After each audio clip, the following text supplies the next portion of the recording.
So welcome to the latest episode of the Talking Wheels podcast. It's our weekly Speedway podcast that comes out every Saturday. I'm the host, Michael Wright. I'm Writer74 on Twitter. And I'm a co-host that I can see with us as well as Lynn. So hi, Lynn. Hi, I'm still here. Since the last time. And our guest, well, we're looking forward to speaking to our guest today, somebody who's making some real tracks, pardon the pun, but career's going well and kind of really looking forward to finding out more about him. And it's Alfie Bowtell. So hi, Alfie. Hi guys, how's it going? Yeah, we're good. Yeah, we're looking forward to hearing more from you. So how are you feeling about the season so far? It's been you're obviously racing in the championship with Plymouth. You're with Kent in the National Development League, and you're getting a lot of guest bookings as well by the look of it. Yeah, no, I'm really happy with how my season's coming along.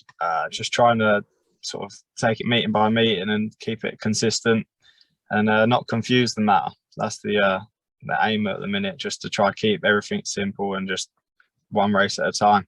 But no, happy with how it's going. Where do we find you today? I know for anyone who's watching on the YouTube, they obviously know that you're in between places, so it's not obvious on the audio, but you're obviously out and about. So where have you been? Where are you going? You're near the Blackwall Tunnel, aren't you, for anyone who knows that area? Yeah, I've been at work this morning and finished a bit earlier today. I've got bikes to wash and so yeah, I'm a plumber by trade, so pipe fitter. So been working in London today. So just on my way home, I just live just outside of London in Essex. So just heading home. So yeah. So what about your week so far then? So in the last week or so, you've had quite a few meetings, haven't you? I mean, how do you? I noticed on the Facebook you normally kind of load up your scores wherever you race. Are you pleased with your form so far? Yeah, definitely. Like this week, I had Friday Edinburgh, Saturday Leicester. I done well in both National League meetings. Scored 14 on Friday for Kent, and then got a maximum at Leicester on Saturday, guesting for Leicester, and then I had Tuesday Plymouth, which I scored paid 9. Paid 9, which we got beat then, so that wasn't ideal, but personally it was a good meeting. And then I guested for, is that all good? Yeah. Yeah, I guested for Birmingham on Wednesday, and I scored paid 8, so that was another good one. I had a puncher in one, but other than that, no, I had a good little week going. And then I've got Sunday Kent coming up against Oxford, and then I've got Tuesday, Wednesday, Thursday, Friday next week, and then Sunday for the Masters. So yeah, it's a busy week coming up. So yeah. So where are you this week? I know you said it's Tuesday, Wednesday, Thursday, Friday, but whereabouts? So I got I got Kent Sunday, Tuesday at Plymouth, home match, Wednesday at Oxford for Kent, and then I have Thursday on the Isle of Wight, doing the 3-team tournament over there for Cradley, and then on Friday I have a guest booking for Birmingham again for James Shane's against Paul, and then Sunday is the British Masters, the grass track. So yeah, nice. That's my next week coming up, so that should be good. And how do you find it with the guest bookings? I mean, you know, we sometimes talk to people about their home tracks and, you know, almost the atmosphere around the team, around the fans, and just the bonds that they get. And obviously some places seem to be tighter than other ones, but going in as a guest, is it more, do you tend to know one or two of the riders who are in the teams that you've been guesting with? Is it easy to go in kind of cold as a rider from outside the track? Yeah, I find if you're guesting at home, it's a lot easier than guesting for a club when they're away, if that makes sense. So like guesting for Birmingham on Wednesday, it's sort of, I just find it so much easier being a home rider than an away rider. It's just obviously everyone knows the setups and what the track will be, so they're there to help. When you're guesting as an away rider, everyone's got different opinions, and I don't know. I see what you mean, like with the like obviously you gel as a team and then you got someone else coming in. So, but no one really gives you the cold shoulder in Speedway. It's quite a small community of riders, and we all sort of half know each other or know of each other at least, and everyone's pretty sound unless you've had a few elbows on the track, but it just gets brushed off after a while because that's part of racing, isn't it? Yeah, I mean, I guess I wondered in a way, I'll bring it in a minute, but I guess I wondered in a way if it was easier in a sense because you're not part, if the team's not, depends how the team's going, isn't it? If the team's not going so well, you haven't really been part of that during the season. You're kind of a fresh face. So you haven't got the same, if fans are getting on the back of a rider, you haven't kind of got that because you're coming in. I suppose it's even better if you do better than the person you're guesting for, if you kind of outscore how they've been doing. So I just think it's interesting. I don't think I've asked people about guesting very much on here before. Yeah, it is mad, really. Like when I explained to someone, like I used to do motocross, and I explained to like some of my old mates, I'm guessing for another club. They're like, wait, so you race for them, but you're riding against them at the next night. Do you know what I mean? Like it's a mad setup, but with how Speedway is injury wise, it's like inevitable, isn't it? So it's just part of it. Yeah.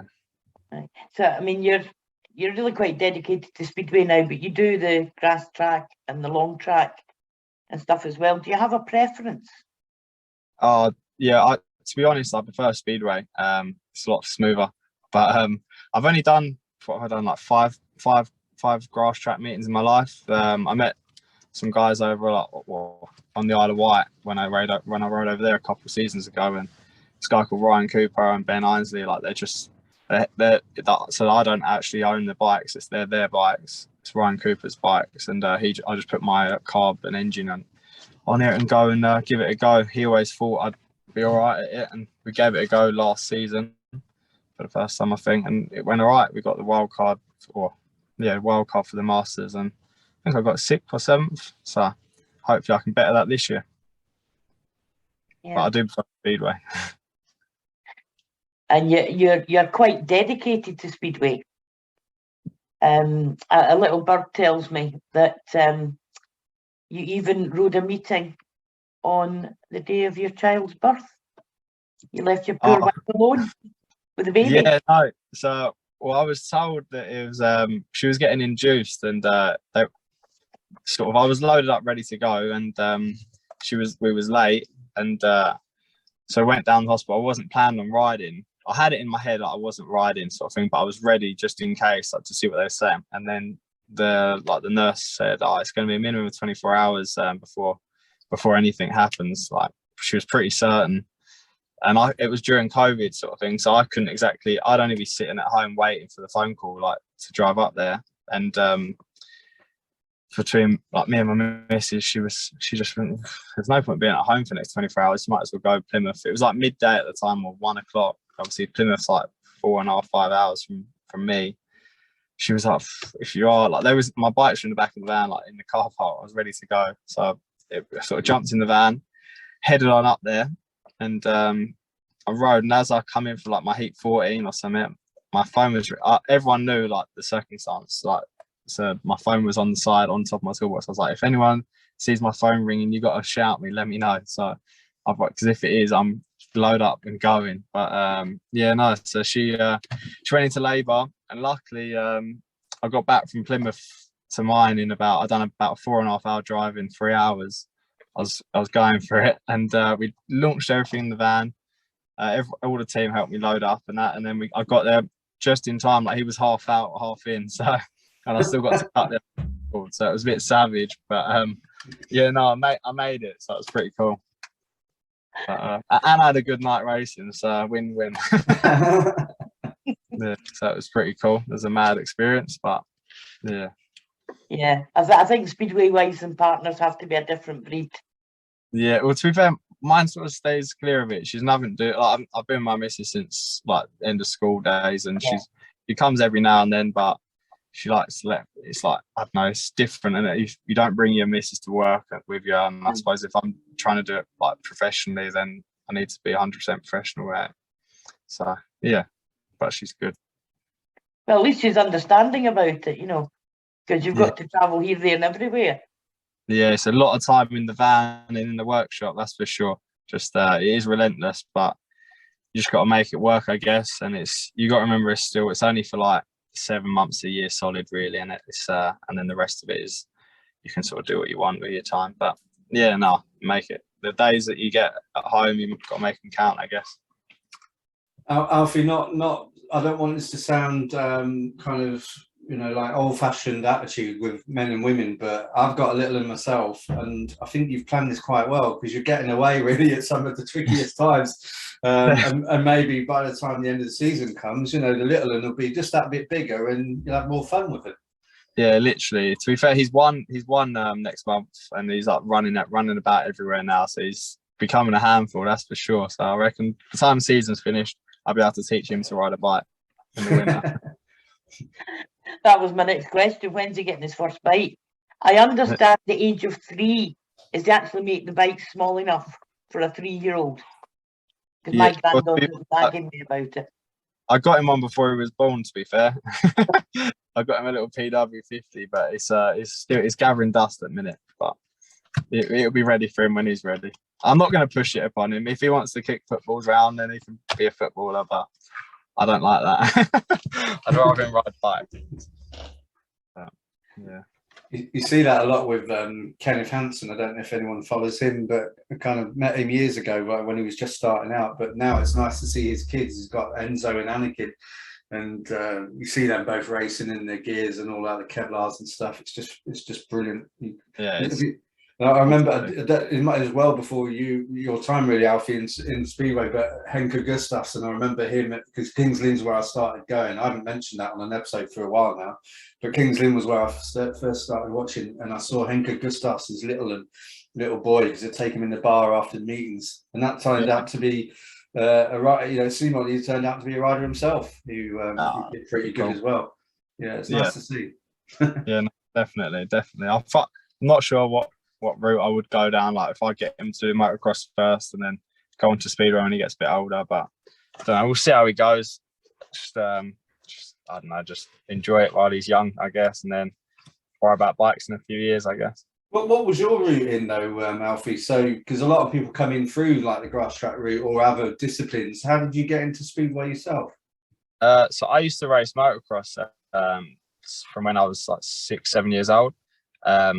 I lived in America racing. Like I was all right at it. I got 6th in the world minis in Vegas one year. Like I was getting good, but I had quite a lot of injuries. I broke my back twice, to be honest, and then broke my knee. Like I've had a lot of injuries, and then like parents sort of go one way and the other, and sort of that motocross sort of fizzled out because it was just so expensive to carry it on once you get on the big bikes, and ended up when I was like 17 sort of going over Rye House Speedway, which is not far from me, but I went Rye House go-karting, and I heard the bikes. I wandered over there and like got chatting to a few people, and how it happened, I went on a training school day as well at Lakeside to try it out. One of the guys from motocross took me, and I enjoyed it. And then after that I went down to Rye House and got talking to like Len Silver and Andrew Silver, but I didn't know who they was at the time. And my mates were going, yeah, he can ride a bike, like bigging us up. And I can't remember how it come about. I think I either done a train school on one of their bikes.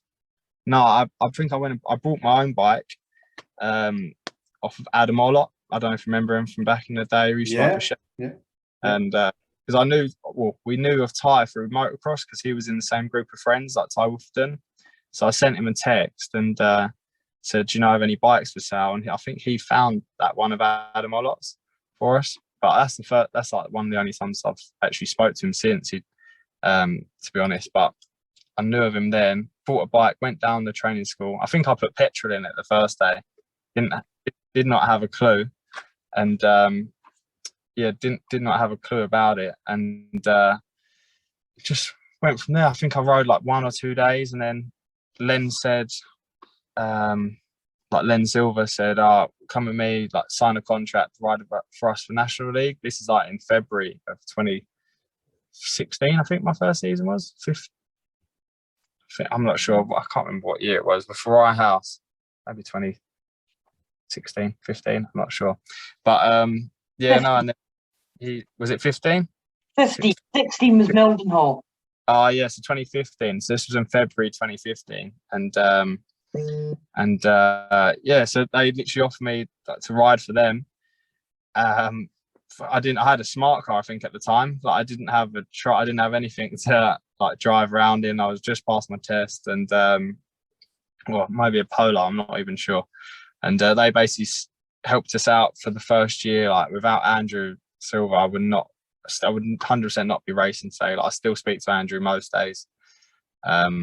He's like my biggest influence in Speedway, to be fair. He taught me everything about the bike prep and just everything about Speedway. So yeah, without that one day going, sort of being in that place at the right time, it just wouldn't have happened, to be honest. So it's pretty mad. But yeah, I wouldn't have expected it, that like I'd be riding now, to be honest, back then when I first went and walked over there. Was it a big mental shift to go from the bikes you were riding and then adopt a whole different style? Obviously, this thing around no brakes, having to swing the back wheel around and slide around. I mean, did you find that easy at first, or how did that's a big change, isn't it? Yeah, no, it was basically everything I've been brought up to not like to do. I had to do the opposite.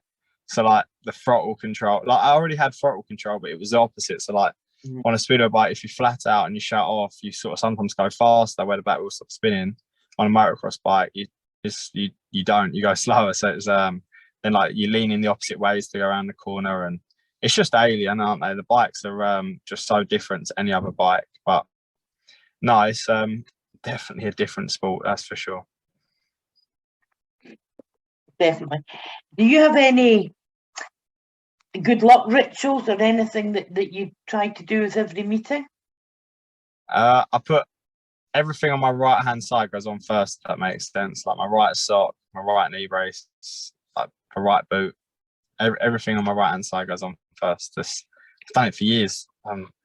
I'm trying to get out of all the superstitious stuff. You'll find me on the way to a meeting, go round and round about like 3 or 4 times, sort of thing. It's just I used to be really bad, but I'm trying to ease off of it now. You should go around it 4 times, surely. Yeah, you'd. Well, I was speaking to someone else last night, and they were wondering if it was part of your good luck ritual to fall off in your first heat. I've done it 7 meetings in a row. Yeah. Last month, 7 meetings. Honestly, so savage. I didn't get. To be fair, I didn't get excluded, but I just had 7 crashes like in the first corners of. I don't think it was actually. It was crashes. I think I had 7 crashes in heat once, again and again and again. Like first corner bunchings every time.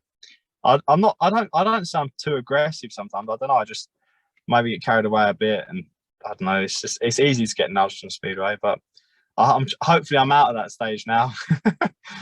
But you went on to score well, so maybe. Yeah. I don't enjoy it. Is there certain gate positions you prefer? That's a weird question and one I haven't asked before. But because some people perhaps like to be right on the outside, and some would rather be in and almost not get caught up and pushed out. Do you have any preferences, or does it depend on the track?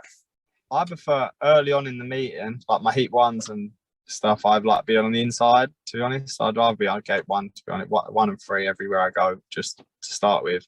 And then obviously if I'm on the outsides, it's just sort of you got to make it work. But it's easier to be on the outside later in the meetings, I find, just because obviously the dirt's out there more, so it just makes it a bit easier. But different wherever you go sometimes, and it's different, especially in this hot weather. Tracks are a bit crazy at the minute where the hot weather's just baked, and but yeah. Yeah, trying to keep enough moisture in the tracks is a bit. I mean, one of the things that we're thinking of doing in the future is actually talking to some of the people that prep the tracks to try and get an insight into some of the tricks of the trade. Yeah. See why they do what they do. Yeah. No, it's a lot goes into the track prepping, that's for sure. Plymouth's literally relaying the whole events free this week, just because it's been a bit of a nightmare the last couple of weeks. All right, I'll be down there in August. So. Yeah. Well, Glasgow's down there, aren't they? Yeah, that's a rescheduled one, isn't it? Yeah, that's the rescheduled one. That's great, because I wasn't able to make the other one. Oh, it works out. Win-win then, eh? Win-win. I've only missed 1 match the whole season. Oh, that was down at Poole. Oh, fair enough, fair enough. How do you? Normally I can swing it, but I was actually doing a training course and I was the trainer, so I couldn't exactly skip out. You couldn't pull a 60, Yeah. Fair enough. How do you go around Glasgow? Is that somewhere you've had many spins? I haven't been there much, to be honest, but I haven't done well there, that's for sure. It's I had my first meeting of the season there this year, and then my last meeting of the season was there, and I broke a rib actually. My last meeting of the last season, I crashed in Ben's 3 and I broke one of my ribs. That was fucking not ideal, but I enjoy riding there, and I feel like it's a track that I feel fast on, but I just never seem to play score that well. But I don't know. It's I think next time, hopefully, I'll score a few. Well, you're welcome to try, but we did fix the. I know what you mean about the Ben 3, but we have fixed that now. Oh, right. And we I think it was me more than the track. The track in Glasgow is unreal. I mean, I don't have a bad word to say about Glasgow. I think the stadium, the track, everything is like one of the best in England. So it's just Scotland. Yeah, Scotland. There you go. Yeah. So Great Britain, whatever. Yeah. No, fair enough. There was no way Lynn was going to let you off with that one. And I didn't. I should have warned you, Alfie. Lynn keeps pulling things out about people that isn't in the mainstream kind of day-to-day. It's a bit of a private investigator. So I always know she's asking me something that she knows the answer already. What, like the crashes in Heat 1s? exactly, and the birth of baby, etc. I knew as soon as you were saying you're very dedicated. I thought, where's this going? Yeah, you got to watch out. Just watch it. That's all. I'm intrigued. I noticed. It seems some of you people who you either best mates in Speedway or you do stuff with. Sir Conor Dugard, I think, gets mentioned as well, and Andrew Silver. I mean, I don't know Andrew Silver, but all I remember of him when he ever came to race as an away rider at Kings Lynn, he always got into trouble. I just remember the amount of times the fans were shouting at him, booing him. He was shouting, doing the V's back at everybody. What's he like in day to day? Is he chilled? Is he got a bit of a trigger, or is that just we just see him in a different environment? Yeah, no, he's definitely laid back now. I mean, he's one of the most chill blokes I've sort of come across. He's but I know what you mean. I reckon that I've heard the same stories, but he's definitely calmed down now. He's he's a chill guy. He's no, I look up to Andrew. Do you know what I mean? He's but I have heard the stories. Yeah, I mean, back in the day, but I think he's trying to steer me in the right path with everything like that, just so I don't. Obviously, I've had a few like arguments and stuff myself, like with racing, but I just try to just brush it off now. Our aim is to all do the same thing. We're all out there to beat each other. Sometimes you crash each other, and sometimes you don't. So it's just part of it. But yeah, no. you got on ITV News for that, didn't you? That was good. Yeah. No, that always pops back up. The that was with Edinburgh. So yeah, but I suppose I got on telly about it, so it's not always a bad thing. But yeah, man, always summit. No, but Edinburgh's a bit of a strange track where the finish line is not where the start line is. Yeah, that's the same as Highway, to be honest, as well. It's like 25 foot or 20 foot in front, which is it takes like to get your head around it. It takes a little bit, but yeah, nice. Once you're used to it, it's fine, but different. Yes, it's sometimes you get that and you go, oh, I'm going to Edinburgh, I'm riding again, and then you forget, and of course the Edinburgh boys catch you on that last bit just in the run up to the line. That's like you see the poles, and it's beyond that. Yeah, that's like Gary May, my team manager at Plymouth. He always says, he goes, Speedway's 4 laps and a corner, and if anyone shut before the line, he's the first to let you know, like, you've done it right, you've messed up. But no, I agree with him. Like, you watch Bomber, he does an extra corner every race, I reckon. So every time he don't shut off to the back straight. Well, it's funny you should mention Bomber, actually, because I had a bit of a theory, because Bomber Harris, obviously, he rode for Glasgow, and he didn't do fantastically well. But on his first day, he turned up in the afternoon and got a phone call because his wife had gone into labour, and took off and missed the first meeting. And after that, he couldn't catch a break. I was thinking, okay, well, does having a baby affect riders? And then I started watching some other riders, and usually just after the birth of a child, they were a bit off their game for a few weeks, but you weren't. So why are you bucking the trend? I don't know. Hopefully, it probably gave me a bit. I don't know. Need to score some points to buy some nappies, I guess. Yeah, but yeah, no, I get what you mean, because obviously you're probably sleep deprived as well. But I don't know. On the race days, I probably had a bit more sleep than I did being at home. Yeah. Yeah, but no. Your list of tracks, Alfie, and there's going to be a connection between them, and it's a really unfortunate one. But if we look at your championship tracks, you know, you're kind of looking at Newcastle, Lakeside, Eastbourne, now an active one in Plymouth. I mean, there's a theme there. I'm not blaming you for it, but I don't know whether there's anything there. And obviously, National League, Rye House, we've still got Milden Hall, Lakeside, and Isle of Wight's still going, but obviously really different. And we did have Barry Bishop on here, and it was really interesting hearing the way he runs it up there. Do you see much of what it does? You said you were racing there with Cradley and the 3 team. Do you like the way they're doing things over there? It's a bit different. Yeah, no, I don't get me wrong. I love going over to the island. I just wish it was back in league racing. Do you know what I mean? I wish they'd come back as like even in championship or even just national league. It's like, don't get me wrong. I'm keen to get over and have a ride, but I'd much prefer it being like the league set up. It's just that Barry puts a lot of graft in over there. That's for sure. So it'd be good to see him back in the league, but I'm not sure what I don't know. I'm not that clued up on what goes on behind the scenes. Do you know what I mean? I just I'm there on that day. I turn up, move my bikes, and then go ride, and then I try and just leave whatever's happening at that track. But yeah, no, I see what you mean with the pattern with the it's like Rye House, which is 20 minutes from me, 15 minutes from me, and it's just a shame, man. Like there's literally.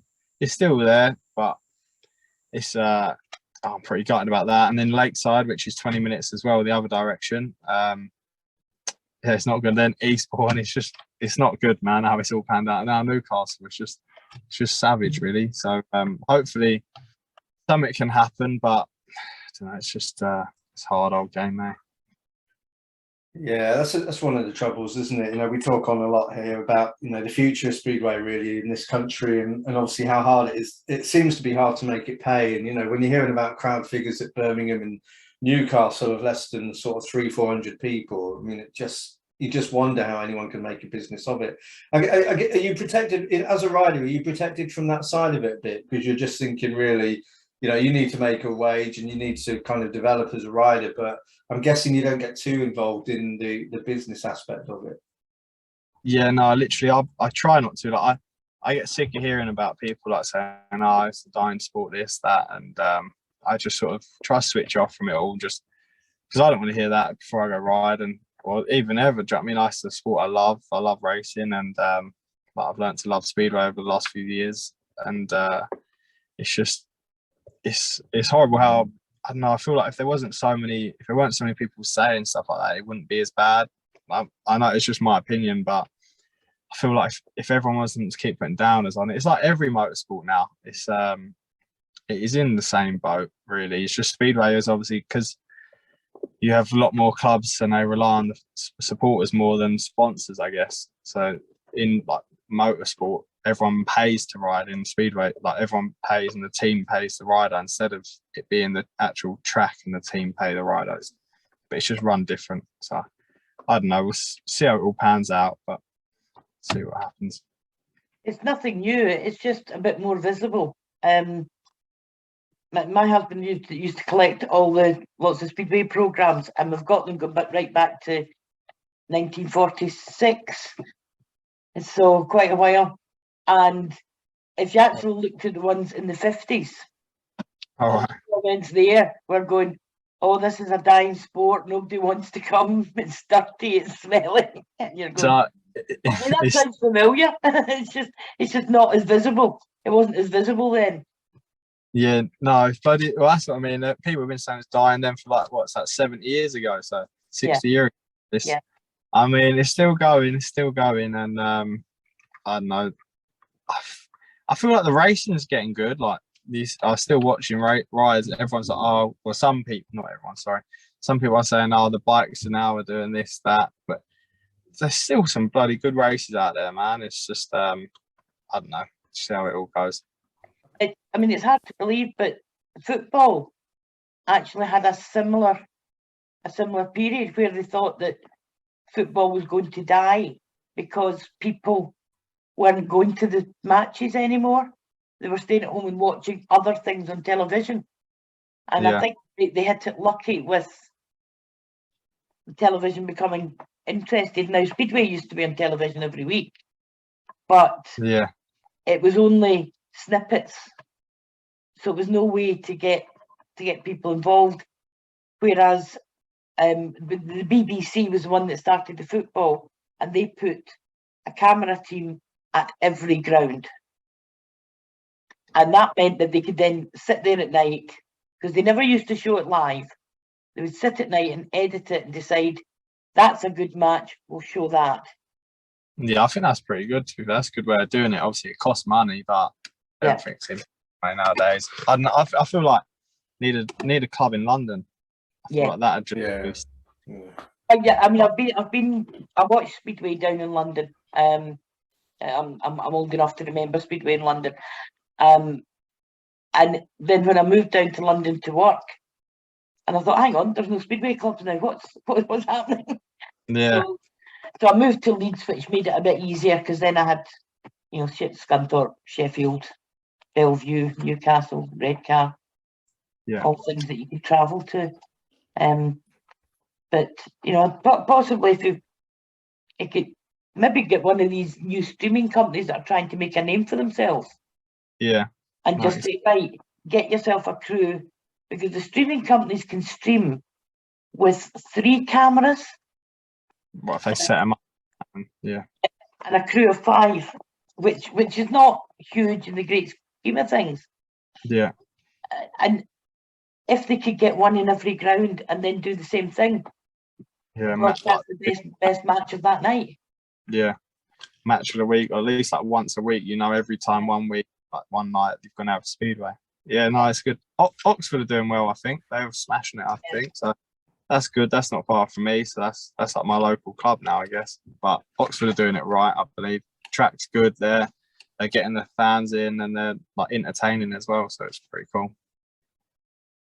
I think you find that, don't you? I think you find that, don't you? I think there's an element of, as you say, Alfie, there's an element of people kind of going, oh, it's not what it was and it's dying and all the rest of it. And maybe you can kind of see that from the business point in the terms of, tracks closing. But then tracks have always closed. That's always kind of been part of it because the model of how the businesses are owned. Whereas if you had more of a centralized kind of function and maybe the riders were contracted to a central body rather than to individual tracks, you kind of wonder whether they might survive a bit better, but that's a whole change of how we work.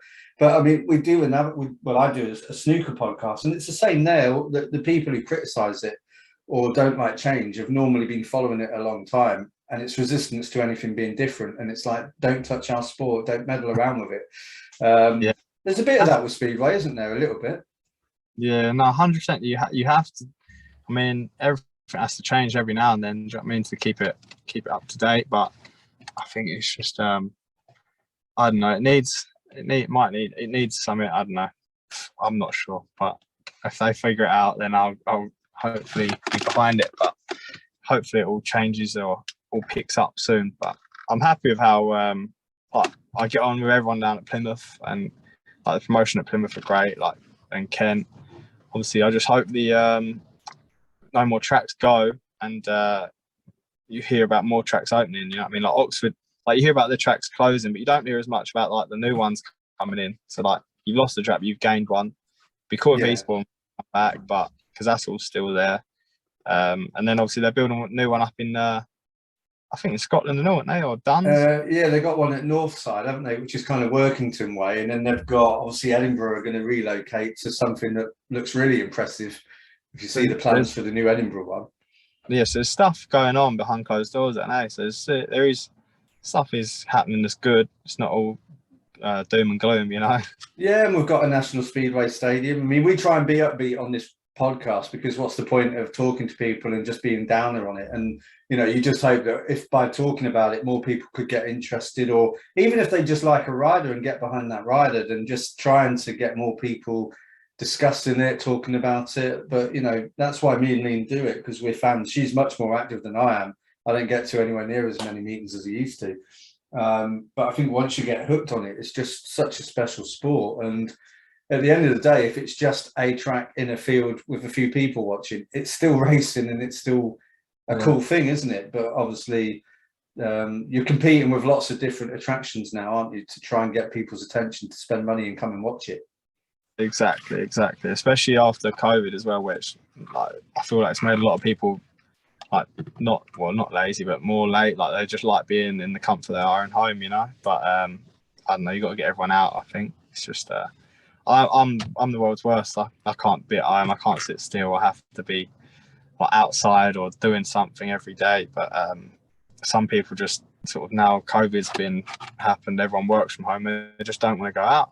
All their shopping from home. Everything gets delivered. It's like I don't know. I don't like all of it. I like going out. Yeah, and that's it. I mean, you can get almost a resistance to going out when you used to be at home, even though before you might have been out a lot. I think a lot of people have found that. And of course, a lot of not all of it, there's a lot of fans still of Speedway that are of the older generation who probably were really cautious during COVID as well. So you can kind of see it, can't you? But it's a special sport. And I think the fact that we talk about it in the way we do, and you obviously are passionate about it, you know. Do you see more younger people on the terraces? I mean, it's always been a thing of youngsters being brought along by the parents or grandparents, go and meet the riders, that sort of stuff. Do you get youngsters coming up to you, and do you see many on the terraces?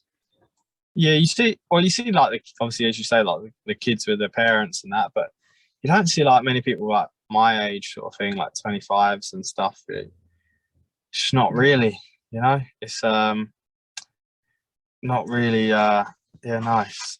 No, not to be honest, just not many clubs. I mean, you get the ones that go like with their grandparents and stuff, like they're going out for taking their grandparents out, and their grandparents used to love Speedway, so they take them along. But not as many as you'd like, eh? Not as many as you'd like. No, I know what you mean. Sorry about that, but because I used to go as a kid. I mean, I was knee high to a grasshopper when I first went, and I went all through my teenage years. Initially I was really interested as a kid in the bikes, and then when I got to my teenager, I realised there was handsome young men behind the wheel or behind the thing, and then in my early 20s, it just fell away. I think just life just got in the way. Literally, yeah. You know, so it wasn't until I was in my 30s, moved to Leeds, that I went back to the Speedway. But that is the gap. It is. I think that is it. When you're in your 20s, I don't know, you got too much stuff going on, I guess, but it's good. I know it's just be good to get it out there. But to be fair, Oxford, I think it's a bit of a younger crowd, maybe. Obviously, I think it is the talk of Oxford, I think, at the minute, just because obviously it's new, it's loud, everyone can hear it, it's in a good location, but yeah, nice. It's it's hard, but Birmingham is bloody right in the centre of Birmingham, but it's like bloody they're building flats everywhere, and it's just it's a mad place to go race. I was there on Wednesday, and I was looking around when I was stood on the centre green, and I was like you can see the flats literally in the windows. I mean, it was that close, so it's pretty mad. But see how it all pans out. Yeah, that's actually hard to find. Is the Birmingham Stadium? There's no sign. No, honestly, I have the same, and I know where it is. Yeah. I know where to go. It's because to get in the actual track, the pits is different to the spectators park, and you have to do a lap of all around the houses to get in. But yeah, it's mad stadium. It definitely is. It definitely is. And you're into I think there's something about branding as well, and we do talk about that. And Lynn does a lot on that, and helps some of the younger riders with kind of branding and merchandise and what have you. And you kind of, I think you've got kind of the tie in with JC Pro Racewear, and you've got some kit out there. And what's the significance of 202? You've got Bowtell 202 on your stuff. Basically, I used to be number 666 when I was a kid racing. Like my dad, I don't know, it just sort of come about. I think I was 66, then I was 666, obviously 66, the devil's number. So I went to race in America. I was in like Oklahoma or somewhere racing out there. And like when they said like, well, I was signing on in the morning with like, I don't know who I was with. They was like, looked to me like, I was like, oh my God, what are you doing? Like, why you can't race? We can't race you at number 666. So I was like, oh, all right. And then 202 was on the paper, I think. And next thing you know, I was had 202 on my bike and it stuck. Do you know what I mean? And I have a number. Like I had when I broke my back, I think my dad used my insurance money or something to buy us a number plate. It said 202 Bow. So me just spending it on wasting it when I was like 14 or whatever. A number plate. So when I was 17, he gave me a number plate. So it was pretty cool. And it has 202 Bow on it. So yeah, that's my number and I like it. So I'll just run it everywhere, 202 Bowtell. So yeah, it's pretty cool. And then JC Pro, obviously I'm good mates with Connor. Connor mechanics me last year pretty much. And then Kelsey, Kelsey Dugard, his brother. He basically lived at my house for the whole of I don't know what year it was, Newcastle. When I signed for Newcastle for like the last like 5 months of that year, he basically lived with me, like helping me, mechanicking me, driving with us everywhere. And I get on well with their family. And then Jay, the other guy in JC Pro, do you remember Mark Owen? He used to ride for Eastbourne. So he's involved with Jay. So I'm mates with all them. They all live near me. So it's ideal, really. Okay, excellent. Because he's actually frozen. You've frozen, Alfie, but we can still hear you.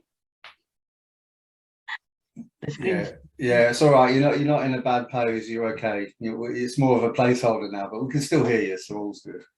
All right. Yeah. I was going to ask you actually. I mean, we're looking at the championship sides at the moment. I mean, when we tweeted this out just the other day, got a few responses, and obviously, quite a few kind of really dedicated fans of Plymouth. But you've got a really interesting mix of experience and youth in your team there. And I'm just wondering, if you tell us more about some of the personalities. Obviously, you've got Ben Barker there, who always comes across as a very, very lively fella, exciting guy to watch. You've got Hans Anderson, people like that. You've got Palm Toft, Harry McGirt, Richie Worrell. You've got you're back. You've got quite a nice a mix of riders there and characters by the looks of it. Is it a good bunch to be around? And can you tell us anything about some of the personalities or quirks? Yeah, well, Richie was a guest, to be fair, this week, because we got Michael Palmtoft. He's a character on his own. He's a good lad, really helpful. Then you've got Hans, obviously years and years of experience.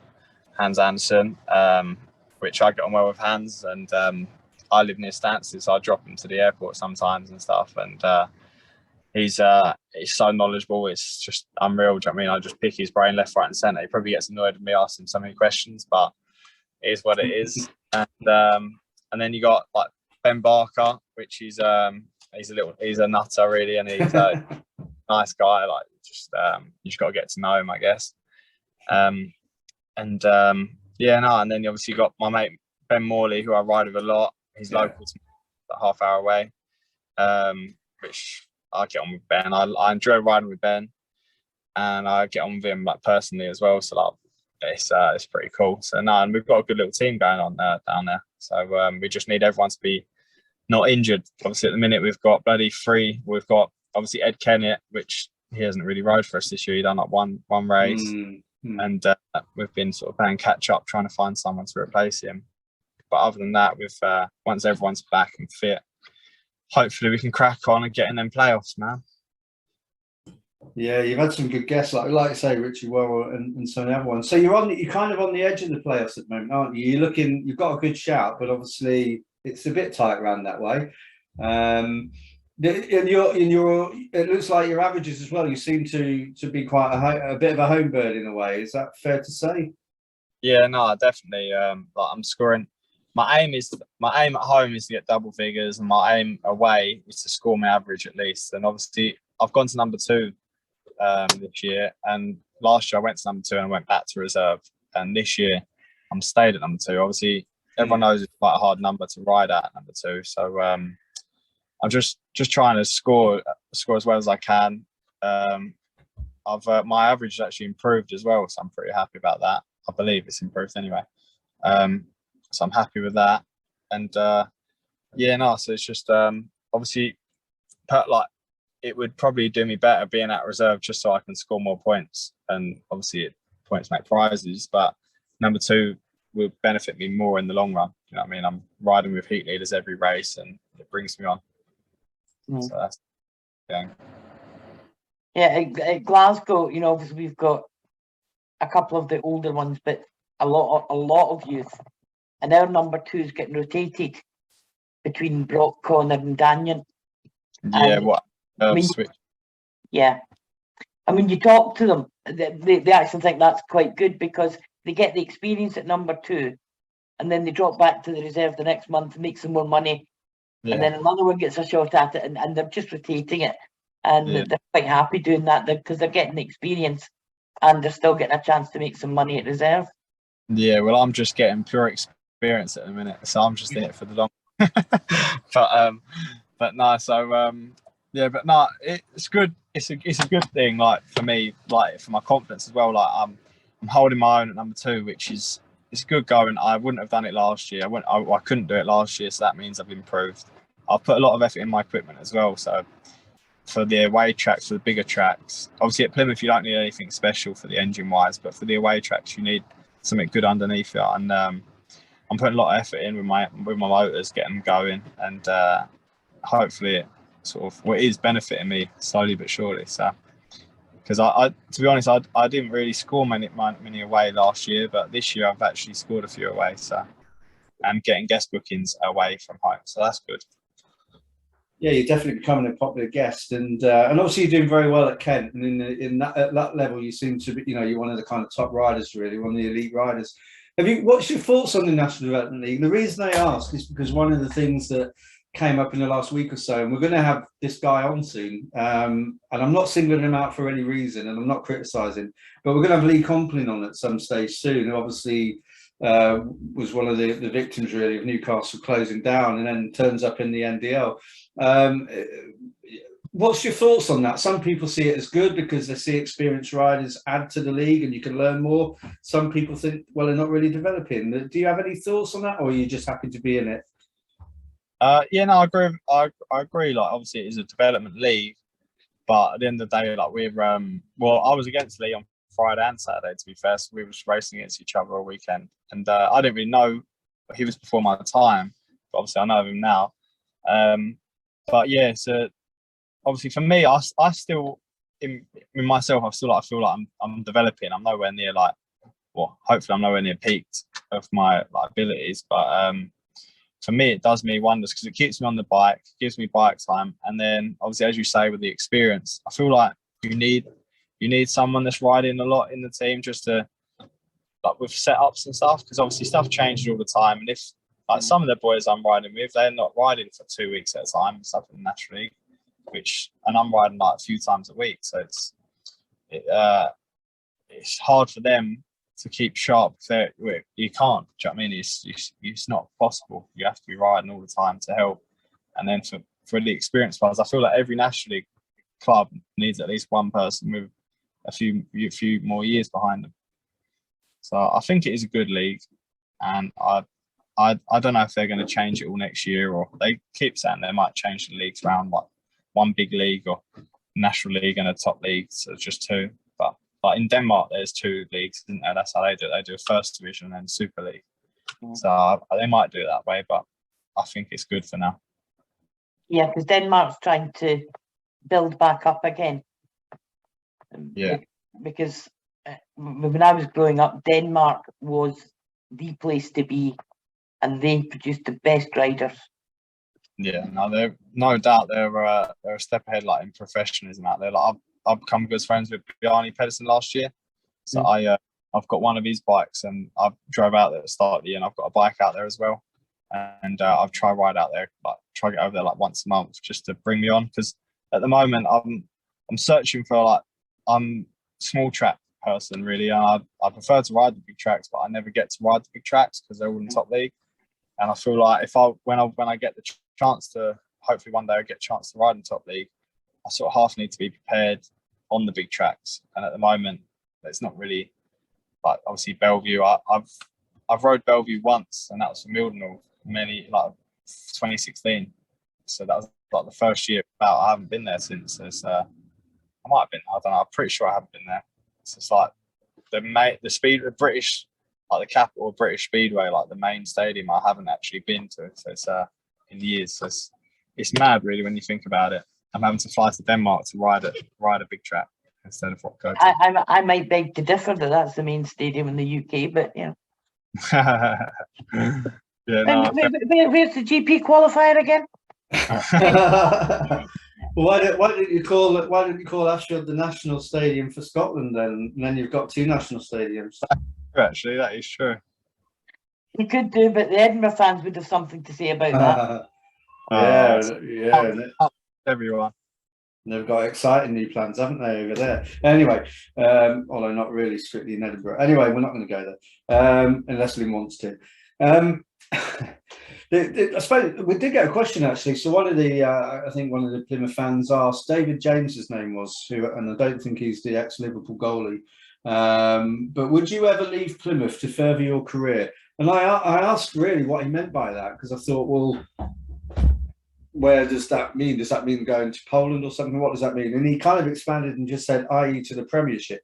Now, I guess there's still an option, as it is at the moment, for some riders to double up. But you've spoken about the Premiership already. I mean, that presumably is where you want to get to anyway. And Plymouth is hopefully going to be a good breeding ground to get you that development as it is at the moment. Yeah, no, 100%. Like, that is the aim.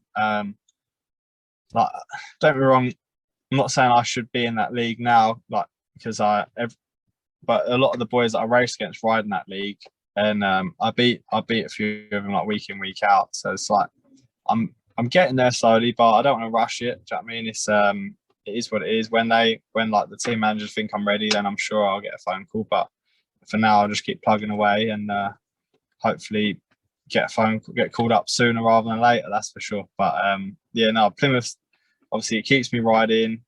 I can score points, so it's good for my confidence to go there, because I can keep scoring there. And then if I just keep scoring like my 5s, 6s, 7s away from home, that's the aim.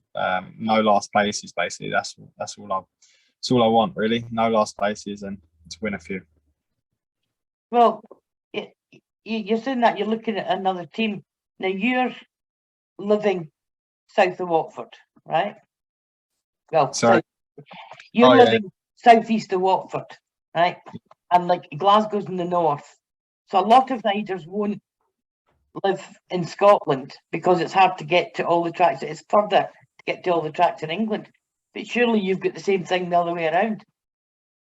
Yeah, well, I don't know. To me, it is what it is. When you travel, you get in your van. You can either get in your van for 3 hours or you're getting it for 5. It's just sort of don't really matter. You're getting home late regardless that night. So I don't know. Driving don't really faze me that much. Obviously I go to Plymouth every week, and that's a long old drive on its own. But obviously Edinburgh was definitely a long drive on Friday. But yeah, no, with the Premiership, there's not far from me. The longest place away, like the furthest place away, is Manchester from me.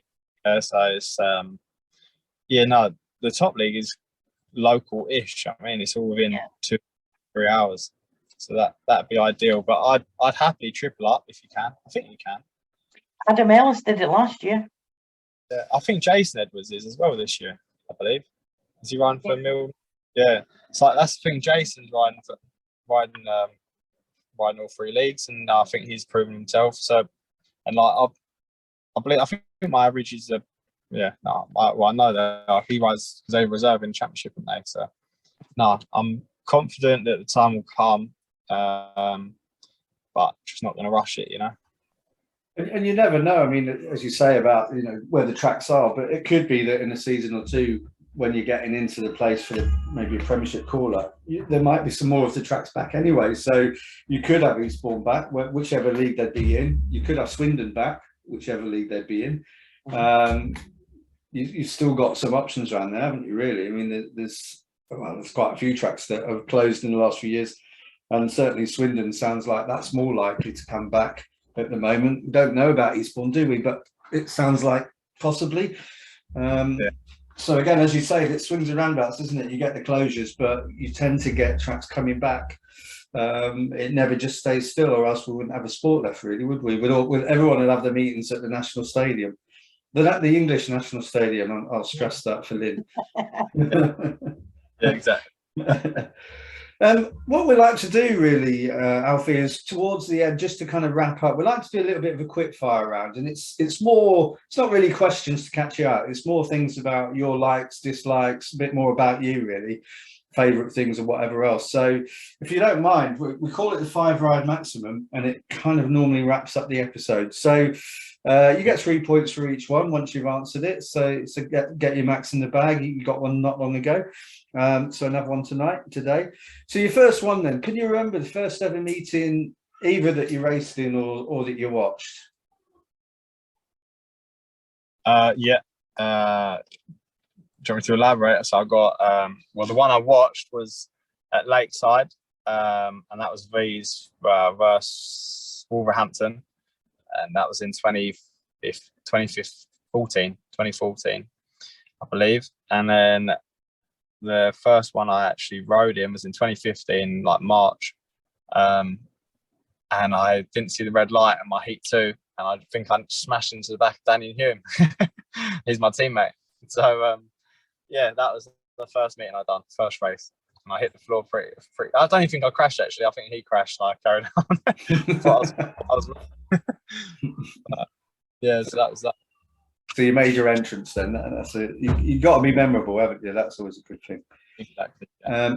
3 points. There you go. So that's 3 points on the board. A bit of pressure off now. So okay, Lynn, do you want to go for the second ride? Yeah. So for the second ride, do you have a favourite meeting that you either watched, favourite race that you watched, or one that you were involved in, one that stands out to you? Well, the first time I ever went Cardiff, I think it was the year that Limback got on the podium. I might have won. Did he win it or did he get a podium? I don't know. That one's pretty. That was like an eye opener when I first went Cardiff, because I never followed it, to be honest. And I went there and I was like, oh my god, this is where this is where I want to be, sort of thing. That was an eye opener. And then one that stands out to me.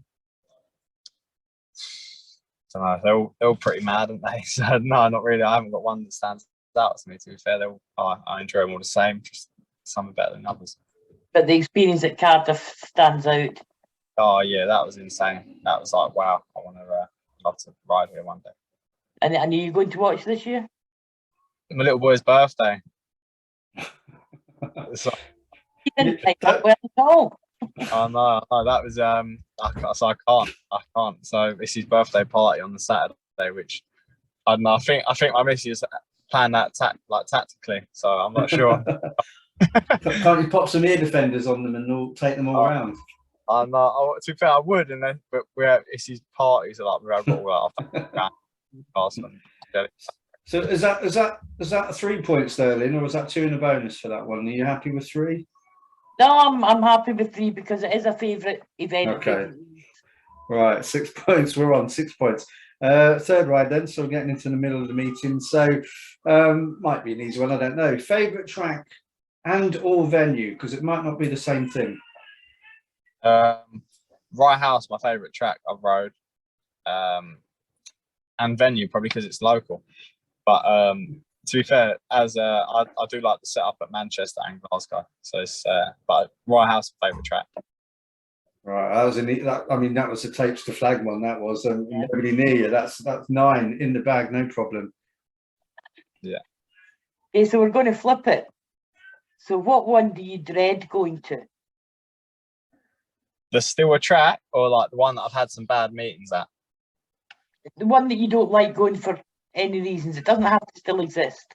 All right, Stoke, because every time I went there, I used to end up in the fence. Mm.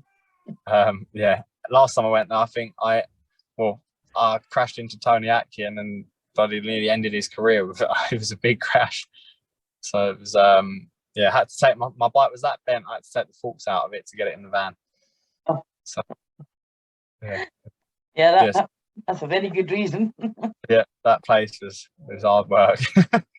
Yeah. So 12. I looked down at my program and then looked away and looked at the hot dog machine. Are we on 12 points now, Lynn? That's us on 12. Yeah. Right. Okay. So for the Bring full it maximum, you don't want to blow it now. Nobody likes blowing it when they've got 12 in the bag, do they? This is dead easy, actually.